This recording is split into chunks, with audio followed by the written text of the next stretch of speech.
display right here, the ripple effect. One small change can make an enormous impact. And those of you that don't know me, my name is Mario Guerra. I was born and raised in San Jose, California.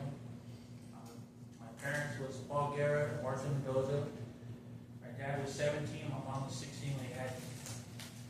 So, I mean, a part of that ripple effect, I could say I made a big, enormous splash the day I was born because I was the only grandchild born. And I was the first grandchild. Growing up in San Jose, California, I was around the typical stuff in the neighborhood, you know, gangs, drugs, you name it.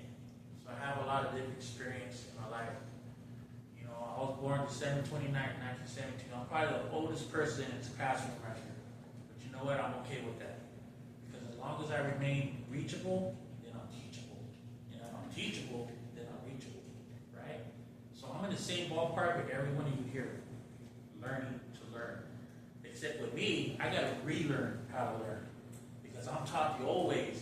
The old way of learning. Like I was telling one of the guys in school,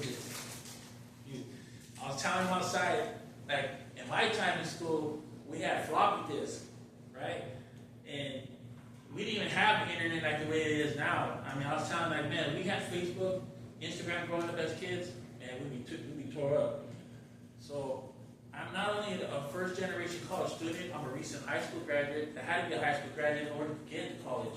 So now I'm a first generation college student. I'm a peer mentor, of higher aspirations, and I have the main quality of my resume is lived experience. So I have a lot of experience of life. You know, I know that some of you guys are probably like the halfway point where I was at, where I'm at now. And my college at your age was CDC.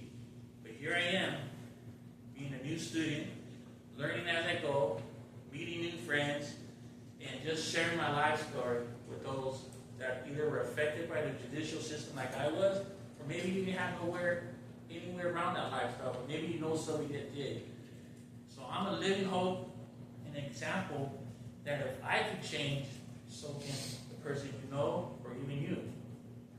You can count by making that small change, do that enormous effect or ripple effect to touch people's lives. Like whatever I do in life, I touch someone's life, but just being that person, being that venue, being that outlet, and just showing them that, you know, never too late to change for the better.